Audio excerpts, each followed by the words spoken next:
Magandang araw mga kalingap, sana nasa mabuting kalagayan tayo ngayon. Palagi po natin suportahan ang ama ng kalingap na si Val Santos Matubang at ang anak nito na si Kalingap Rab para palagi po tayong updated sa mga videong ina-upload ng kalingap.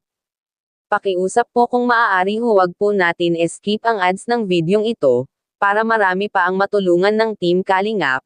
Ito po ngayon ang pag-usapan natin ang tungkol pa rin sa Tres Marias. Mga ka-viewers, totoo nga ba ito may bagong titira sa bahay ng Tres Marias? Sino kaya ito at gulat na gulat si Kalingap Rab nang malaman niya ito? Mga ka-viewers, marami pala ang nakakalaro ng magkakapatid na tinatawag noon na zombie. Saktong naabutan ng Team Kalingap na maraming bata sa bahay nila at agad naman po tinanong ni Kuya Rab kung sino ba ang mga ito. Yun pala mga pinsan nila Chris Malesa at Bea at kapit-bahay lang pala nila ang mga ito. So okay naman kasi kahit papano nakikipaglaro na sila sa mga bata, so ibig sabihin po nagbago na talaga sila. Mabuti na lang at hindi sila sinukuan ni Kalingap Rab simula noon hanggang ngayon. Narito po ang maikling video kung sino nga ba ang pupunta sa Tres Marias na ito at pwede naman na sa kanila na lang titira, alamin po natin. Pumunta ba kayo dun sa bahay? Hindi pa.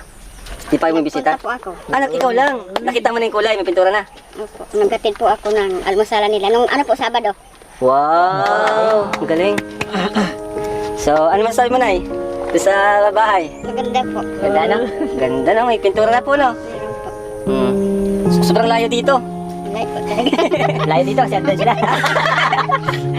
Yung itsura, bro. Besh, yung itsura, Besh. Besh. Pag nagulong dito si Beshi, makikita natin kung anong pagkakaiba. Gugulong din dito si Beshi. Gulong, kanina gulong siya ako dun eh. Ay, Grace. Basta. Basta. Okay na. Yan, hindi ka magalit sa akin. Pira. Masasaya na sila ngayon, Beshi. Ang ganda ng aura nila ngayon. Kumpara nung unang punta namin dito, talagang ano sila, stress. Ngayon, maganda. Ngayon, nasasanay na rin sila makipag-usap sa atin. Pati si nanay, oh. Bumagat na si nanay. Sana all. Saka ang gaganda pala ng boses nila, no? Melissa, si Melissa na lang daw kasi yung napapansin mga viewers na palaging kaya malungkot. Malungkot ka ba, Melissa, o masaya ka? Malungkot ka, masaya? Masaya naman pala. Malaan. Bea, ay, kumusta? Kumusta? Si Bea, nakangiti siya kanina. Okay na, pwede siya. Yung pag natin, lahat naman sila nakangiti. Tanong ko lang, Bea, sino yung mga tao dito kanina, mga bata? Pinsan niya po yun.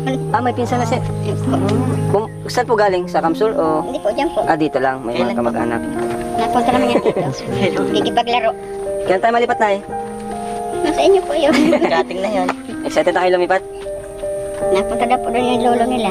Ay, nasaan? Galing po saan? Kamsor po. Manunood ng ribbon cutting? Wow, lolo nila.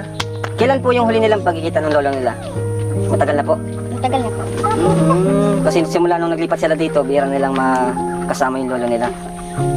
Kasi Anong- napanood ko yun. Ha? Napanood ko. Ang alin po? Yung lolo nila. Napanood nyo saan? Sa cellphone. May nag-vlog rin sa kanila? Sino po? Yung po, taga doon sa sor. Kalampitos? Sasabi ka daw siyang makita yung tatlong nakapo. Yun kasi yung sabi sa akin ni Kuya Kalampitos na kilala nga ni... Parang magkalapit lang ata yung bahay... bahay niya po. Malapit lang sa bahay nila. Sa Tinambak po kayo, no? Ay, ang layo nun, doon tayo Oo, galing tayo doon sa Mission Tinambak. din po kami doon.